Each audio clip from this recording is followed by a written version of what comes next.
Bakit? Dahil para sa Participatory kanila, talaga. this is not ideological, this is not political yet, pero this is something very real, no? Na yung outrage nila ay kailangan nila ng expression. But expression is one thing, channeling it in a sustained and significant fashion is another. But just before going there, singit ko lang Sir Ronald, kasi even Cardinal Ambo had to respond. Well, hindi politiko yung mga vice ganda types, but they are definitely not ordinary people. And some Yes. people were a bit troubled because a former colleague of mine said, sana mamatay yung mga corrupt, tapos kulang na lang, papunta na tayo sa mga EJK na lang yung mga kurakot. Like, Yes. that's a very problematic state of mind. And I'm glad that Cardinal Ambo actually pushed back against that. Yes, Now, we don't yes. want to go down that Duterte mindset 10 years ago that brought us Yes. into this crisis we are Yes, today. yes. Can you say something about Well, that? minsan kasi yung outrage sa mga tao, lalo na hindi naman politically Medyo blind correct, outrage, hindi yeah, naman yeah. ideological, no? Nilalabas nila yan, no? As an outburst. As an outburst. I'm not sure if they really meant it, no? At hindi nila alam yung implications niyan. But it feeds Kaya nga- into that mindset. Kaya nga eh. nilagay ni Ambo sa lugar Yeah. sila. Na ito yung parameters. Yes. No? Ito yung parameters. No? Somebody has to tell them that. Tingin ko pag sinabihan sila, papasok sila ron. Yun nga eh. Dahil hindi naman sila ganun ka-political at saka ka-ideological. No? Kaya tingin ko, pwede mo yang batakin pabalik. Pero at the same time, tama ka, kailangan kontrolin yan. Yes. Dahil may followers sila eh. Baka yun nga ang And isipin they resonate, nila. pare. Oo. So, pwede nilang sabihin, kung na lang, divine intervention. Yung kidlat na Yeah. tama sa Sodom at Yun, Gomorrah. wala na tayong magawa Wala dyan. tayong magagawa. No? Wala. Force majeure Divine. yun eh. Yeah. Force majeure yun. Oo. Ganun na lang sabihin nila. Medyo. No? Walter Benjamin, ano yun? Oo. Divine violence. Oo. Yeah, yung mga ganun. Sama ng kidlat, o tsunami, Yeah, hindi na natin o kaya lamunin ng Flood, lupa. flood. Lamunin ng lupa. Flood. Oh, flood. Baka. Earthquake, lalamunin Wala sa tayong lupa. Basta wag lang tayo madamay. Pero, Sir Ronald, okay, hindi na ito si Vice Ganda. May mga ibang artista, mga ganyan dyan na parang, wait lang, hindi ba parang ng isabong yan? Hindi ba dating jowa nito, ay doon sa Totoo, yung mga meron mga ganun na, may totoo, biglang oo. anti-corruption ngayon Totoo. for Ayun the nga. Hindi, may mga attempts nga na sumama. Yeah. Pero hindi mo hahatulan yung kabuuan by its parts. Diba? Dahil hindi mo makokontrol yung mga sasama dyan eh. Yeah. No? The sum is greater than in sports. Yeah. Diba? May mga sumama dyan na tainted. May mga sumama dyan na may active cases. Eh di, Exactly. si Chavit sumubok sumama eh. Hindi Diba? nag-work, yeah. Oo. Ang sinasabi ko lang, pag naunawaan nung vast majority, Right. sino ba itong mga sumasamang ito? I-reject nila. Yeah, i-reject nila. So should we The call Philip that out? Salvadors of this world, the Chavits of this world, no? Yeah. Et cetera, et cetera. Pag sumama yan dyan, pero ang sinasabi ko lang, the overwhelming majority Yeah, of course. ay sumunod sa framework. No? And this is the last part, which is very important, Sir Ronald. Okay, how do we turn this from a march over a one nice weekend, although there was heavy rain in the afternoon, into an actual movement that can create? Kasi ako, ang metaphor ko is yung multiple organ failure nangyari dito, di ba? Pag may multiple organ failure ang isang pasyente, you have to intervene on simultaneous in different and in a very significant and sustained way. We know that when a patient is in that situation, it's so hard, but you have to do it. Parang nangyari sa atin vote buying, yung co-opted yung mga watchdogs, our judicial system. So all of that it's not just, kaya nga, parang, yes, you have to hold corrupt officials accountable, but this cannot become a witch hunt. It has to be a systematic solution to a systematic problem. Kasi nga, multiple organ failure nangyari. Yes and no. Dahil ang problema naman sa very systematic, nawawala yung element ng spontaneity. At ito yung gusto ng mga sumasama na hindi lang ito a grand plan Hindi lang ito ganun ka-focused. Kinakailangan nila ng space. Okay, that's the passions of revolution. Oh, I get it. Yes. The passions, I get it. Yun yung ating binabalanse na may direction, merong target, may gustong ma-achieve na reforms na hindi lang band-aid, no? Gustong nating may maparusahan, no? Pero at the same time, gusto natin na this is like a community gathering, a big community, like pamilya, 'di ba? Pamilya, hindi magkakakilala nagbibigay ng ng sandwich, 'di ba? Hindi magkakakilala nagbibigay ng tubig. No, hindi magkakakilala pinapaupo yung matatanda.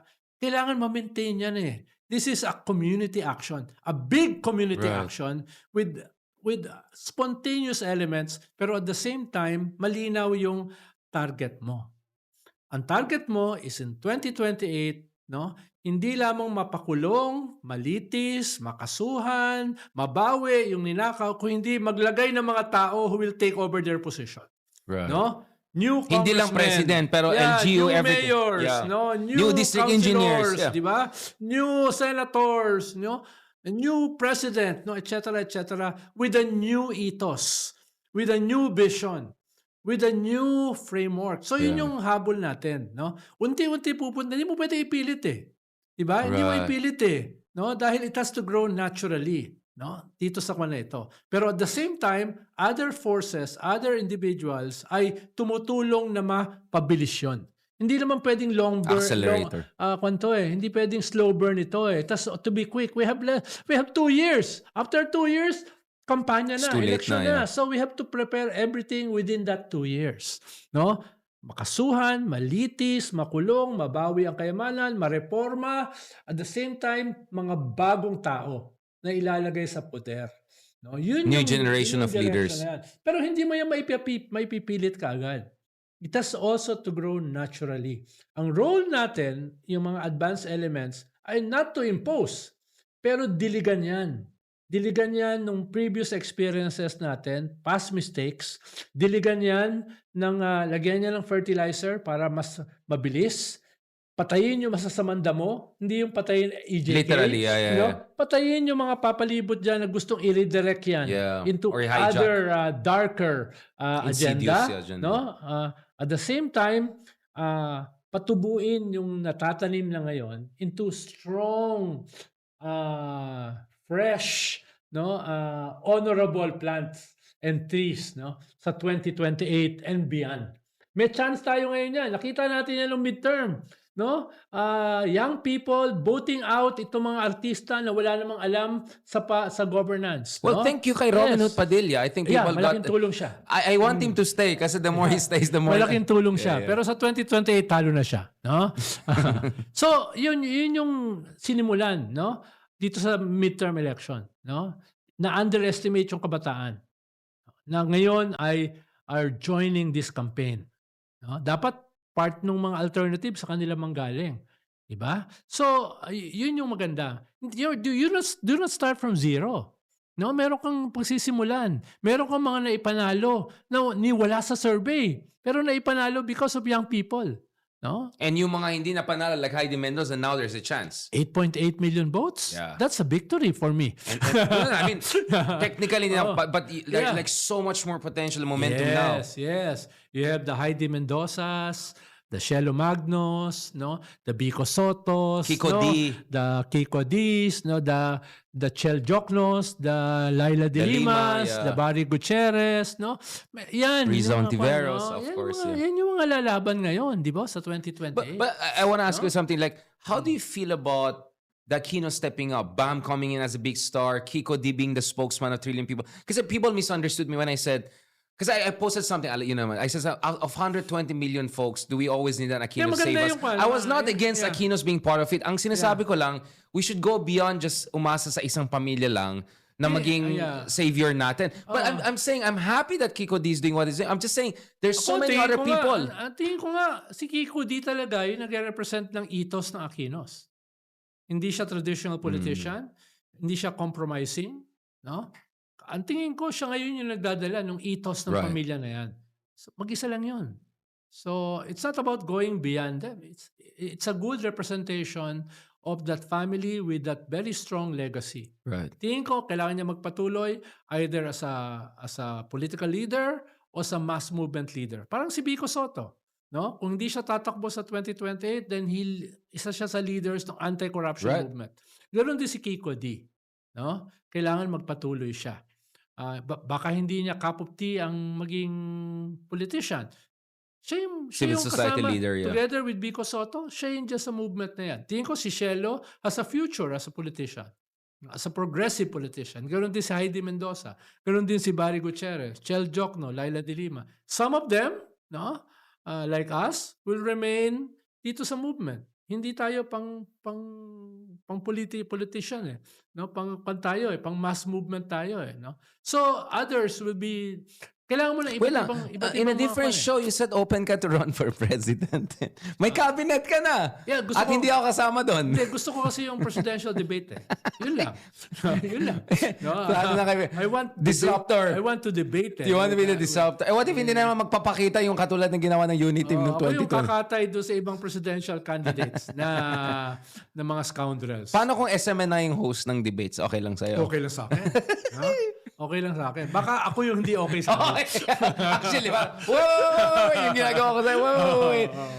So to end on this, we have a third force now. Or is this the force? Kasi DDS nakita natin, nahirapan sila Well, to this be is a relevant. work in progress. Now, this is a work in progress. But it's a very good, very Right. valuable start. No? Kaya tingin ko, in my more than 40 years in politics, maganda ito.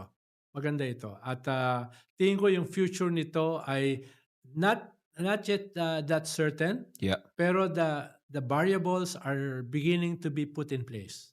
So are you having also not only optimism of spirit, but also slightly cautiously optimism of the mind? Is that what you're saying, Sir Ronald? Yes. From your own experience. Kasi, by the way, shout out sa Filipino-Canadian community, etc. Like, there's so many Filipinos who are really, into the weeds and talagang plugged in and they're really passionate. I was so More than 3 inspired. years ago, pag Yes. bumabiyahe ako abroad, Yeah. wala akong makita na mga OFW na critical sa mga Duterte. Ngayon, nagsasalita ako sa Rome, sa Milan, New Jersey. sa Paris, sa Berlin, sa Vienna, no? New Jersey, sa New York, sa DC. Parang palang contractor. Ang dami mong Oo travel. nga. Ayan, mga imbitasyon eh. Kaya, yan, parang ikaw, mas marami ka lang imbitasyon sa akin. No? Makikita mo, Yeah. no? Halimbawa, 2,000 people Totoo in New Jersey, no? Independence Day, no? Grabe. Shouting about West Philippine Sea, atin ito. Shouting against corruption, no? Mga feel-am na comfortable yung mga buhay. And yet, they cared. Of course. No? Ito sa Milan, no? 300 sa Rome 200, no? Sa Vienna, no? 300, no? etc. No, nakikita mo something has So, changed. how can we organize them? Yeah, Kasi yung DDS na-organize nila yung OFW base nila. How can we do our part? Well, yung sa DDS nung panahon na yun, hindi naman organized eh. Mas self-pan sila eh. Self-organized. Kasi they sila. can relate at may affinity, emotion. Meron na sila mga communities dyan eh. Di, Meron pero na I silang disagree. You know why? mga Kasi organization eh. meron kang mga Mokauson going to the OFW community, meron kang Maharlika na galing sa OFW community yeah, active. yeah. So meron naman silang outreach, Sir Ronald. Where right? are they now? They're fighting among each other.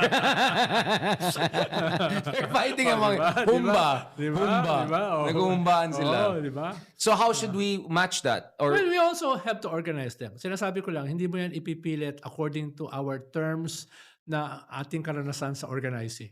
These are different. Yeah. May mga communities na sila. May mga organizations na sila. No? So, dadagdagan na lang natin what exists.